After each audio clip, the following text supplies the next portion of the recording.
पूछ रहा हूं, ये चक्रव्यूह है, यहां कोई भी सवाल अनआंसर्ड नहीं जाएगा। इमरान प्रतापगढ़ी, इमरान भाई, मुसलमानों को वंदे मातरम बोलने में क्या दिक्कत है? बीजेपी कहती है ये सारा तुष्टीकरण का खेल है, और राष्ट्र गीत को गाने में दिक्कत क्या है लोगों को? देखिए, मैं दो तीन बातें बहुत क्लियर करना चाहता हूं। बीजेपी तुष्टीकरण करके जो एक संतुष्टीकरण का खेल खेलती है ना, मैं उस खेल को बहुत बारीकी से समझता हूं। भारतीय जनता पार्टी जब वंदे मातरम गा करके इस देश के लाखों क्रांतिकारी जेल जा रहे थे, गोलियां खा रहे थे, तब भाजपा वंदे मातरम क्यों नहीं गा रही थी, या जनसंघ वंदे मातरम क्यों नहीं गा रही थी? तब तो सरकार बना रहे थे मुस्लिम लीग के साथ। एक कभी इमरान प्रतापगढ़ी जी ने शब्द इस्तेमाल किया संतुष्टीकरण, तो भाजपा तो कहती है कि कांग्रेस मुसलमानों का तुष्टीकरण करती है, तो भारतीय जनता पार्टी किसका संतुष्टीकरण कर रही है? बताइए। अच्छा, आपसे सवाल आपसे किसका संतुष्टीकरण कर रही है बीजेपी? कांग्रेस पार्टी सिर्फ वो काम कर रही है जो देश के संविधान में लिखा है।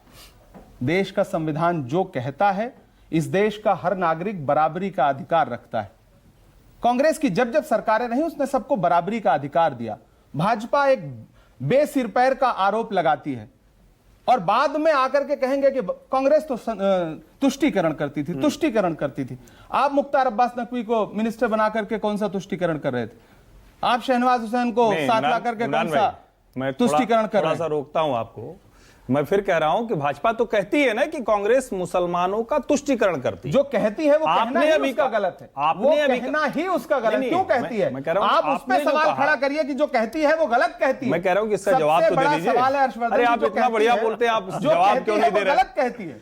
ठीक है, आप कह रहे हैं कि गलत कहती है, लेकिन आपने अभी कहा, आप तो सही कहते हैं ना, आपने अभी कहा, जब मानक ने सवाल पूछा तो आपने कहा कि भाजपा संतुष्टीकरण करती है, तो भाजपा किसका संतुष्टीकरण करती है ये तो आप बताइए। भाजपा इस देश के उद्योगपतियों का संतुष्टीकरण करती है, मुद्दों को भटका करके। ये वाला नहीं चलेगा। बिल्कुल। देखिए, सुनिए हर्षवर्धन जी, मनरेगा में नाम बदल करके जी राम जी करके लोगों को यह लगा कि ये तो गांधी का नाम हटा करके राम का नाम ला दिया गया, तो एक तबका है जिसकी संतुष्टि हो गई। लेकिन इसके पीछे की कोशिश क्या है कि मनरेगा जैसी शानदार योजना बर्बाद कर दो, इस देश के करोड़ों मजदूरों का अधिकार छीन लो और राज्यों पर भार डाल दो। जो पहले 90% केंद्र को देना था और 10% देना था राज्यों को, अब 60 और 40 का रेशियो कर दो। 60% देगा केंद्र, 40% देगा राज्य। राज्य पहले से ही लाखों करोड़ रुपए के कर्जे में डूबे हैं, अब हो गया बर्बाद। अब वो पैसा ले जाओ